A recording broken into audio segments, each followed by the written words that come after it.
भारत का एक युग साहित्य में वीरगाथा काल नाम से जाना जाता है और इस काल में एक महान योद्धा का सशक्त परिचय है, जिन्होंने अपने बाहुबल से, शौर्य से समूचा इतिहास बदल कर रख दिया।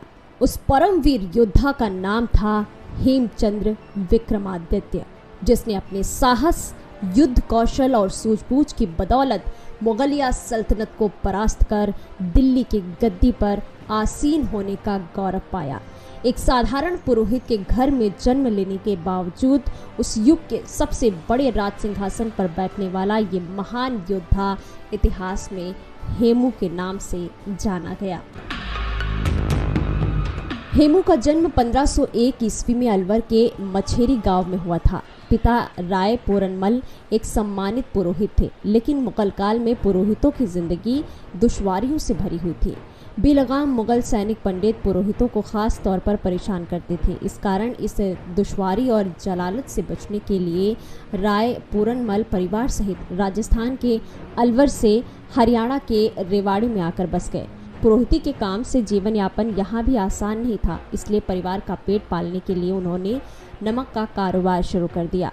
पुरोहितों को लेकर मुगलों की तरफ प्रतिशोध की ज्वाला बनकर हेमू के सीने में बचपन से ही धधकने लगी थी।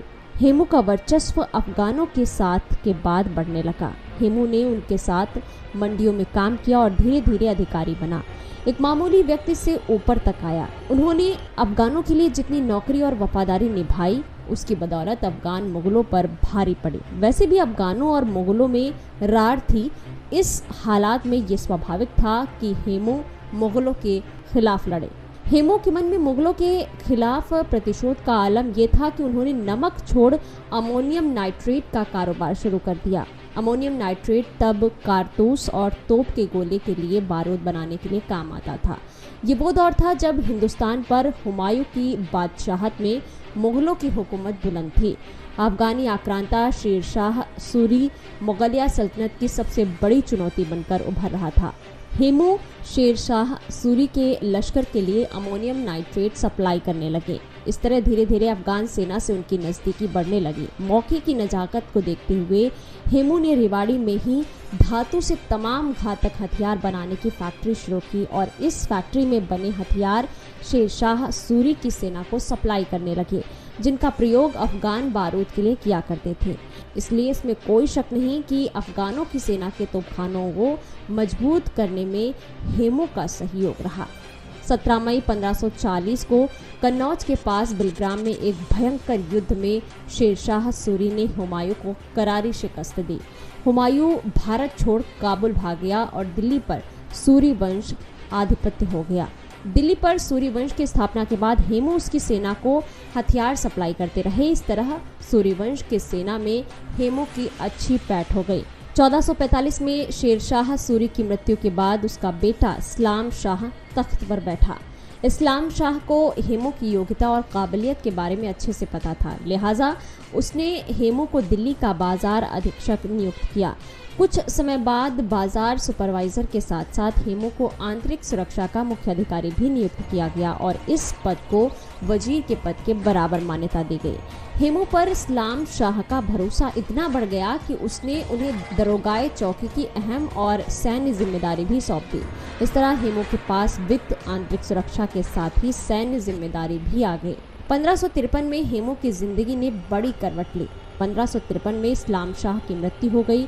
उसके बाद उसका 12 साल का नाबालिग बेटा गद्दी पर बैठा, लेकिन इस्लाम शाह के भतीजे आदिल शाह ने साजिश करके उसकी हत्या करवा दी और खुद उत्तराधिकारी बन बैठा। आदिल शाह धोखे से बादशाह तो बन गया, लेकिन उसके भीतर सल्तनत संभालने की काबिलियत नहीं थी, लिहाजा उसने हेमू को अपना वजीर नियुक्त कर पूरी सल्तनत की जिम्मेदारी उन्हें सौंप दी। आदिल शाह ने हेमू को प्रधान सेनापति भी नियुक्त कर दिया। इसके बाद हेमू का कद काफी बढ़ गया और एक तरह से सल्तनत की सत्ता उनके हाथ में आ गई। शासन के बागडोर हाथ में आते ही हेमू ने टैक्स ना चुकाने वाले अफगानों सामंतों को कुचलना शुरू कर दिया। इब्राहिम खान, सुल्तान मोहम्मद खान, ताज करारी, रसखान नुरानी जैसे विद्रोहियों को युद्ध में शिकस्त देकर उन्हें मौत के घाट उतार दिया। बंगाल पर फतह हासिल कर शहबाज खान को अपना गवर्नर नियुक्त किया।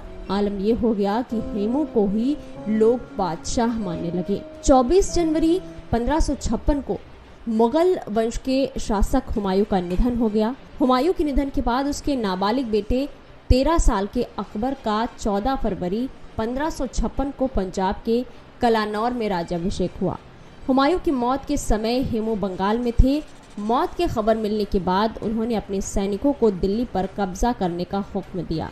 हेमू ने खुद विशाल सेना के साथ बंगाल में दिन के लिए कूच किया और रास्ते में कई सामंतों और सूबेदारों को शिकस्त देते हुए आगरा का रुख किया। हेमू के युद्ध कौशल, पराक्रम और वीरता का ये खौफ था कि आगरा का मुगल वंश का गवर्नर स्कंदन खान उज्बेक हमले से पहले ही भाग खड़ा हुआ। इस तरह आगरा पर हेमू का कब्जा हो गया। आगरा फतेह के बाद हेमू ने दिल्ली कूच किया। 6 अक्टूबर 1556 को दिल्ली के तुगलकाबाद इलाके में सेनापति तर्दी बेग के नेतृत्व में मुगलों ने हेमू के अजय अभियान को रोकने की कोशिश की, लेकिन हेमू की रणनीति के आगे तर्गी बेग कहां टिकने वाला था। मुगलों को करारी शिकस्त हुई। हेमू की सेना ने 3000 मुगल सैनिकों का संहार कर दिया। बाकी युद्ध का मैदान छोड़ भाग खड़े हुए। अगले दिन 7 अक्टूबर 1556 को दिल्ली के पुराने किले में हेमू का विधिवत वैदिक रीति रिवाज के साथ राज्याभिषेक हुआ। इस तरह पृथ्वीराज चौहान के निधन के 350 साल बाद दिल्ली की गद्दी पर पहली बार हिंदू सम्राट तख्त पर बैठे। एक दिलचस्प तथ्य यह है कि हेमू की सेना में 30% हिंदू और 70% अफगान सैनिक थे, पर हेमू दोनों के बीच कोई भेदभाव नहीं करते थे। यही वजह है कि अफगान सैनिक उनके प्रति काफी वफादार थे। उधर हेमू के दिल्ली फतेह की सूचना पाकर अकबर और उसके सिपहसालार काबुल भागने की योजना बनाने लगे, लेकिन अकबर का संरक्षक बैरम खान युद्ध के बगैर हथियार छोड़ देने के पक्ष में नहीं था। उसने हेमू से लोहा लेने के लिए अपने सैनिकों के साथ दिल्ली की ओर कूच किया। 5 नवंबर 1556 को उसी पानीपत के ऐतिहासिक मैदान में दोनों सेनाओं का आमना सामना हुआ, जहां ठीक 30 दिन पहले अकबर के दादा बाबर ने इब्राहिम लोधी को हराकर हिंदुस्तान में मुगल वंश की नींव रखी थी। बैरम खान ने हेमू से लड़ाई तो मोल ली थी, लेकिन उसके मन में भी इस शूरवीर को लेकर इतना खौफ था कि युद्ध भूमि में न वो खुद आया और न ही अकबर को आने दिया। दोनों युद्ध भूमि से 8 मील दूर सुरक्षित जगह पर थे। दोनों अपने 5000 सबसे ट्रेंड और वफादार सैनिकों के सुरक्षा घेरे में थे, ताकि हमले की स्थिति में काबुल भागने का मौका मिल सके। पानीपत के मैदान में दोनों सेनाएं आमने सामने थी। हेमू अपनी सेना का खुद नेतृत्व कर रहे थे। मैदान जंग में हेमू की मौजूदगी मुगल सैनिकों के हौसले पस्त करने के लिए काफी थी। हेमू की सेना 1500 ट्रेंड हाथियों और तोपों से लैस थी। हेमू की विशाल और बहादुर सेना के आगे मुगल सैनिक कहां टिकने वाले थे।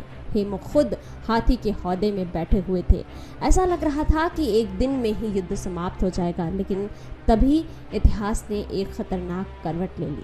हेमू की आंख में कहीं से एक तीर आकर धंस गया। हेमू निढाल हो गए। हेमू का महावत भी मारा गया। मुगल सैनिकों ने मौके की नज़ाकत को देखते हुए हेमू को बंदी बना लिया। अपने परमवीर राजा के बंदी होने की खबर से हेमू की सेना के हौसले एक झटके में परास्त हो गए। मुगल सेना की जीत हो गई और भारत का इतिहास बदलते बदलते रह गया। उधर जख्मी हेमू को अकबर के सामने पेश किया गया। जिस हेमू से बैरम खान काफ़ी खौफ खाता था, अब वो जख्मी हालात में उसके सामने थे। बैरम खान इस मौके को कैसे हाथ से जाने देता। उसने 13 साल के अकबर को कहा कि दुश्मन कब्जे में है, उसके धड़ से सिर अलग कर जीत का ऐलान किया जाए। कहते हैं कि जख्मी हेमू का सर कलम करने की हिम्मत अकबर नहीं जुटा पाया। बैरम खान ने अपनी तलवार से जख्मी सम्राट हेमू का सिर धड़ से अलग कर दिया। कहते हैं कि मुगल वंश ने इस फतह को भुनाने और विद्रोहियों में खौफ पैदा करने के लिए हेमू का कटा हुआ सर काबुल के दरवाजे पर प्रदर्शन के लिए भेज दिया और उनके धड़ को दिल्ली के पुराने किले में वहीं लटकाया गया, जहां 1 महीने पहले उनका राज्याभिषेक हुआ था। इस जीत के बाद मुगल वंश की क्रूरता का आलम यह हो गया कि उसके दुर्दांत सैनिकों ने हेमू के 82 साल के बुजुर्ग पिता को भी बंदी बना लिया और उनसे इस्लाम कबूल करने के लिए कहा, लेकिन वो तो उस शूरवीर महाप्रतापी योद्धा के पिता थे, वो भला अपना धर्म कैसे छोड़ सकते थे। उन्होंने साफ इनकार कर दिया। हालांकि उस इनकार का आलम ये था कि 82 साल के बुजुर्ग का भी सिर कलम कर दिया गया, लेकिन पिता पुत्र ने मरते मरते भी अपनी वीरता का परिचय दिया। ऐसे महान सम्राट, कुशल योद्धा और शूरवीर को हम नमन करते हैं। दोस्तों, अगर आपको सम्राट हेमचंद्र विक्रमादित्य हेमू की शौर्य गाथा पसंद आई है तो इसे जन जन तक ज़रूर पहुंचाने की हमारी इस कोशिश में साथ